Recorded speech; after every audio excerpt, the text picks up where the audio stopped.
Hello everyone and welcome back to my YouTube channel. Today I've done a tier list on how every Premier League team season is going so far. So let's start off with the ranks. Starting off at the bottom with worst season ever, moving up to terrible season, moving up to just below average, moving up to average, moving up to above average, and finally at the top, super season. So let's start at the bottom with two of the worst seasons ever. Two big six sides which are below top 10. For those two teams, that is the worst season ever, literally. But Manchester United have appointed Ruben Amorim, who was meant to be a brilliant manager for them, who has got him in a relegation fight. But if you give him time and the right players, I think he'll do things at the club. He's picked up points against big sides like Manchester City, doing a late comeback and drawing 2-2 with Liverpool. Now Tottenham. Ange Postecoglou has got to go. He scored so many goals for a side that scores goals and mid-table. If you're scoring that many goals, you have to be top 4. That means their defence is absolutely horrid. And that's Tottenham. Moving on to terrible seasons. Wolves. I've put Wolves here because I predicted them to be mid-table and everyone predicted them to get relegated again.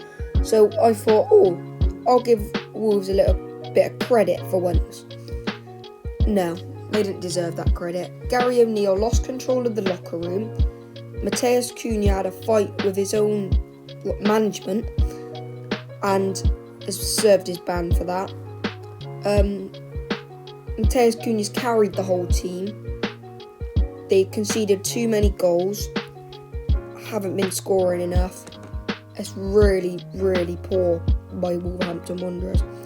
Now Manchester City, you could argue that they've come back in the last couple of games, which they have. They've won a couple of their last games, but if you're going to win one game in 13, that is not good enough for the reigning champions. It looks like they're out the title race, but they're coming back with Chelsea dropping points over and over again.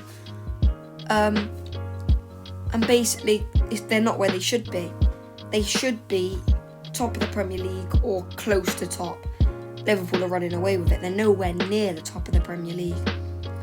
Now, moving on to the just below averages.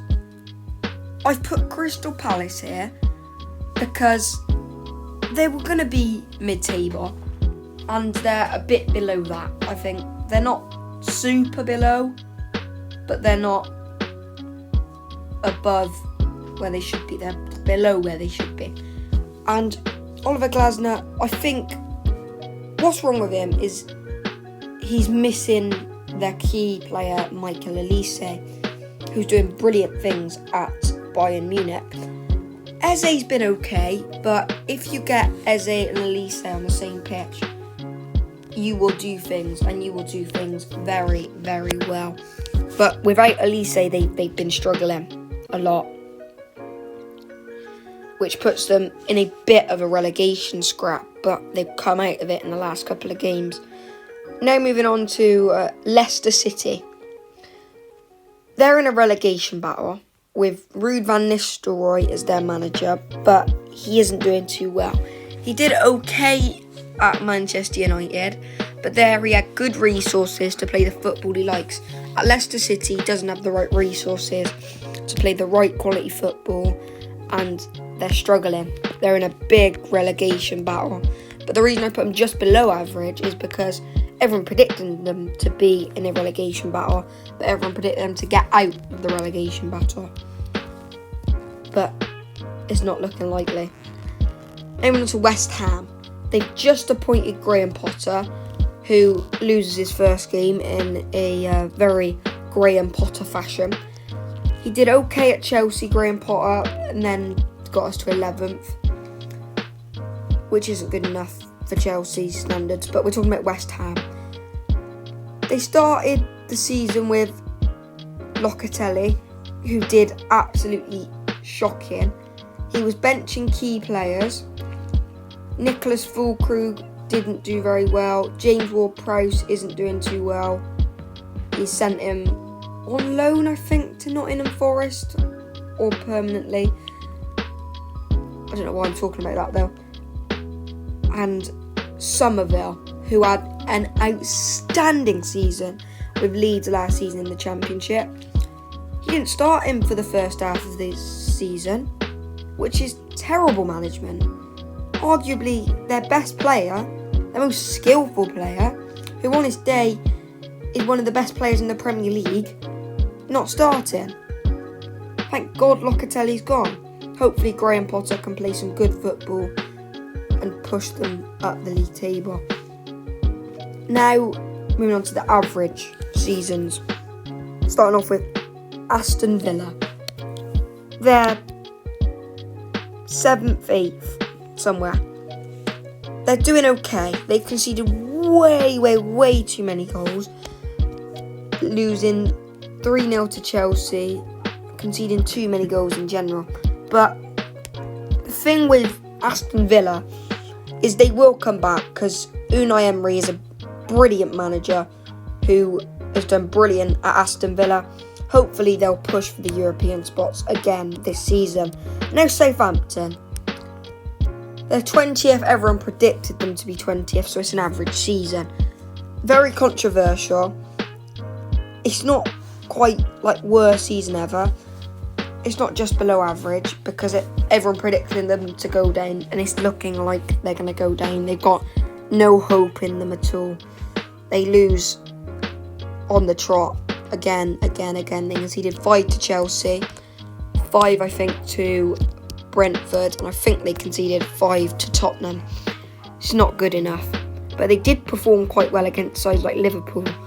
Hopefully there might be a spark and they might just be able to scrape survivor. Now Ipswich. I'm giving them an average season because Kieran McKenna has picked up some big wins against teams like Tottenham and Chelsea, but they're in a relegation battle and it's where they should be. But out of the 3 teams that have come up, in my opinion, Ipswich are looking the team most likely to stay up. Hopefully they do, because 2 promotions in 2 seasons and then staying up in the Premier League would be a big achievement. Now Everton. Everton have just appointed David Moyes back as their manager, who was their manager for ages before he went to, I believe, Manchester United. But David Moyes, he's been out of management for a little while after leaving West Ham. But I think David Moyes, he knows what he's doing with football. He doesn't play an attractive brand of football. It looks horrid, but it gets the job done, even getting West Ham a European trophy. It doesn't matter how it looks, it's how you play.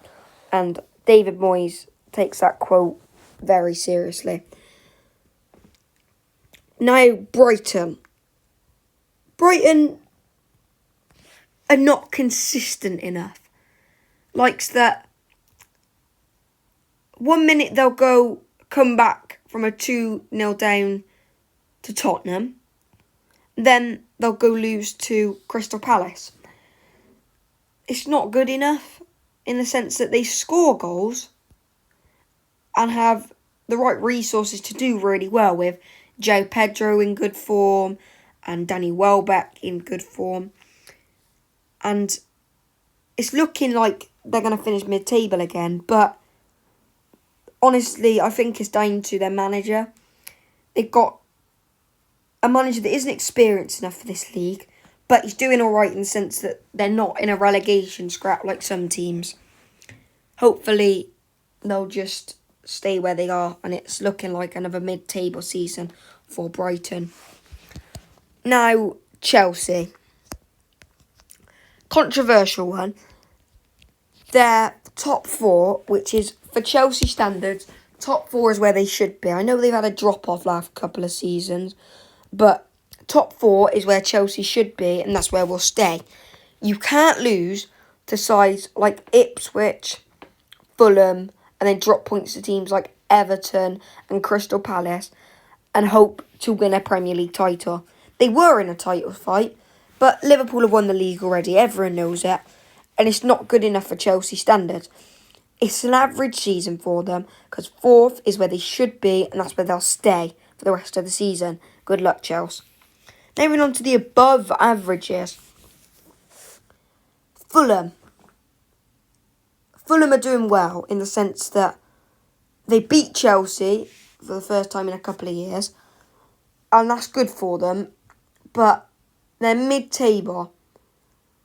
For Fulham standards, a top half finish is a brilliant season for them because they're not good enough to push for European spots, but then they're too good for like 15th, 16th. Last couple of seasons, they were always in like relegation fights. No, they're not. Now they're a mid-table side that stays up regularly. Hopefully, they'll stay where they are. Maybe one season push for European. Now, Arsenal. Arsenal are an interesting one because a lot of people, including me, thought they're going to have a bit of a drop-off this season because they've been consistent in the sense that they were going to be second. They're not second anymore. They're third. And Nottingham Forest are second. I'll get to them in a minute. But for Arsenal standards, it's where they should be. Some might put them in average. Just above average for now. Now Brentford. I'll say 2 names with Brentford. Wissa and Mbeumo. They have both been in the form of their lives, especially in Mbeumo. He's taken it to a new level while playing for Brentford. He has for the last couple of seasons. Wiss has also been brilliant. He's been in brilliant form. But both of them, the pair of them, they've made Brentford good without Ivan Toney. I thought they'd struggle without Ivan Toney because he was their best player. Now, it's looking like they don't need him. And Thomas Frank's playing some outstanding quality football, which might even earn him a big money move somewhere to a side. Maybe, I think Fulham might actually be a good move, but Fulham have got a good manager. Maybe Newcastle if Eddie Howe leaves and gets an England job in the next couple of seasons. But Thomas Frank's football is brilliant. And hopefully he'll make a move to a big club one day. Bournemouth. They beat Man City and Arsenal. Not many teams can do that. And they've played some brilliant football. Semenyo, Kluivert, Evan Nilsson have all been in brilliant form. Erez Unal has been chipping in with a couple of goals as well.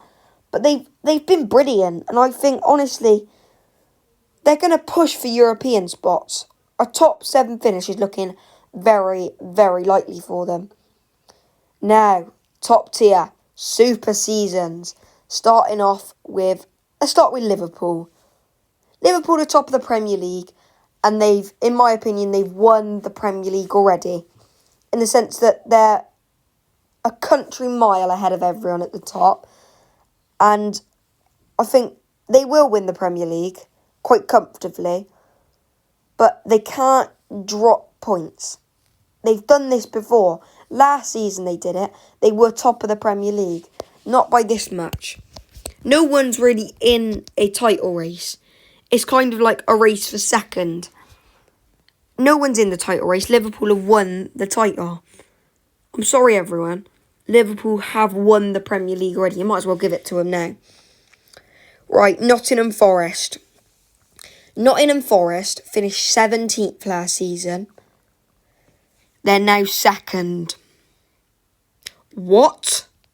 How'd you go from 17th in a relegation battle, which ended on the final day, to second with a tiny chance of winning the Premier League. Nottingham Forest will get a European place this season, no doubt. It's like what Aston Villa did. They were always in relegation fights with Steven Gerrard as their manager. They got a new manager in, Unai Emery, and he's doing brilliant football with them. But they kept their manager. Nuno Santos has done absolutely brilliantly this season, getting the best out of Chris Wood. Also, Elanga. They've been doing brilliantly. Nottingham Forest are going to get European football for the first time in years and years. Thank you for watching. That is my tier list. Stay tuned for a couple videos on 3 players Chelsea need to buy and sell and ranking Chelsea's top 10 players. Thank you for watching. Goodbye.